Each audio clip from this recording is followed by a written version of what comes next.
Poles lini serang skuad Garuda, STY tunjuk pelatih striker baru. Kabar baik menghampiri pecinta sepak bola tanah air. Usai timnas Indonesia dikabarkan segera memiliki pelatih striker baru yang digaet oleh Sintayong. Sebagaimana diketahui, lini serang timnas Indonesia dianggap kurang klinis dalam beberapa waktu terakhir ini karena sering buang-buang peluang emas. Terlebih setelah skuad Garuda ditinggal oleh Radonjic yang merupakan pelatih striker. Banyak pihak yang mendesak Sintayong untuk terus menambah pemain naturalisasi untuk menyelesaikan masalah tersebut. Akan tetapi, kini Sintayong justru membuat langkah berbeda. Ia tidak menyodorkan nama pemain keturunan anyar, tapi justru menggaet pelatih striker untuk timnas Indonesia. Dikutip dari media Korea Selatan Chosun Sport, pelatih striker baru yang akan bergabung dengan staf kepelatihan Sintayong adalah Yeom Ki-hoon. Sebagai informasi, Yeom Ki-hoon adalah mantan pemain Suwon Blue Wings yang juga dikenal sebagai Raja Asis K-League. Berdasarkan catatan Wikipedia, pelatih berusia 41 tahun itu selama aktif bermain menjadi pemain dengan rekor asis terbanyak di K-League dengan 110 asis. Sebagai nama profil besar, Yeom Ki-hoon juga pernah dilatih oleh Sintayong di timnas Korea Selatan. Ia menjadi bagian dari skuad Sintayong saat menjuarai Piala EAFF 2017. Selain itu, karena akan melatih timnas Indonesia, Yeom pernah merasakan atmosfer SUGBK. Tepatnya saat Piala Asia 2007 ketika timnas Indonesia jadi tuan rumah.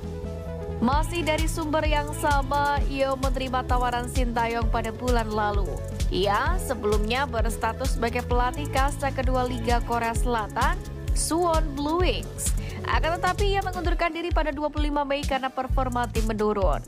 Kini upaya Sintayong untuk memperbaiki lini serang skuad Garuda terlihat dengan perekrutan Yeom Ki-hoon ini.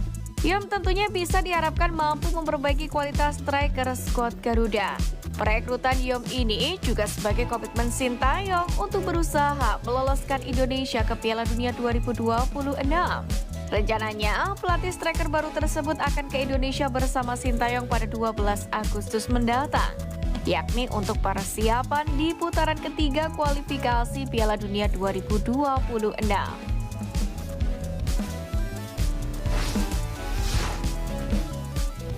Pemain baru yang bakal dipanggil STY lawan Arab Saudi.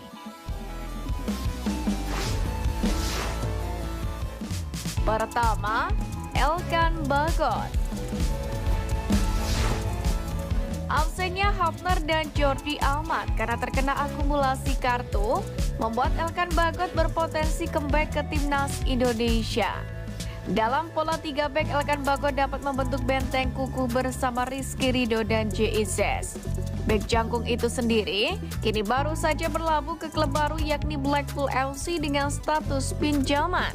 Elkan berharap dapat berkembang dengan baik bersama klub kasta ketiga Liga Inggris tersebut dan tentunya bisa kembali membela timnas Indonesia. 2. Ramadan Sananta. Setelah menjadi top skor Piala Presiden 2024, Ramadan Sananta layak dipertimbangkan kembali mengisi lini depan timnas Indonesia. Jika tidak tampil sebagai starter, penyerang 21 tahun ini dapat diandalkan di babak kedua. Sebelumnya, Sananta absen di 2 laga kontra Filipina dan Irak, lantaran baru saja menjalani laga panjang bersama timnas U23 di Piala Asia U23. Dengan kondisi yang baik, Sananta pun layak kembali mendapatkan kesempatan untuk mempertajam sektor lini serang tim Merah Putih. Ketiga, Marten Paes. Dari 2 nama sebelumnya, sosok Marten Paes paling diminati pecinta sepak bola tanah air. Sebab timnas Indonesia membutuhkan kiper jempolan untuk mengarungi laga-laga grup C, kualifikasi Piala Dunia 2026 zona Asia. Kabarnya, Marten Paes akan menjalani sidang di Pengadilan Arbitrase Olahraga atau CAS pada Kamis 15 Agustus mendatang. Kemudian eligible-nya atau tidaknya Marten Paes memperkuat timnas Indonesia akan diumumkan pada Minggu 18 Agustus.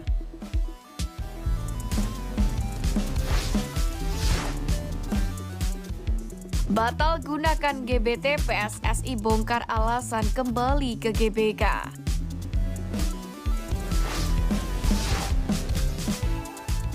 Para satuan sepak bola seluruh Indonesia akhirnya buka suara terkait keputusan mengganti venue laga Timnas Indonesia versus Australia dari Stadion GBT Surabaya ke Stadion Utama Gelora Bung Karno, Jakarta.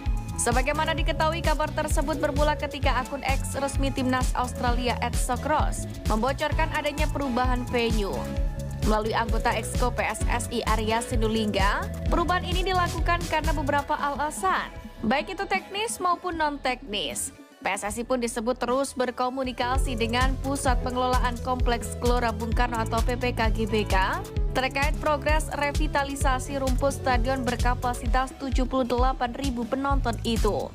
Arya kemudian menyebut PPK GBK berkomitmen untuk secepatnya menyelesaikan proses revitalisasi rumput stadion GBK agar siap dijadikan markas Timnas Indonesia dalam putaran ketiga kualifikasi Piala Dunia 2026 zona Asia. Terlebih, masalah rumput menjadi alasan utama supporter tanah air menginginkan adanya perpindahan stadion lain. Kami kemarin kunjungan ke GBK, sedang progres terus terkait rumput. Mereka juga katanya sedang mencari rumput di daerah Jawa untuk secepatnya memperbaiki rumput untuk putaran ketiga. Jelas Arya Sinulinga.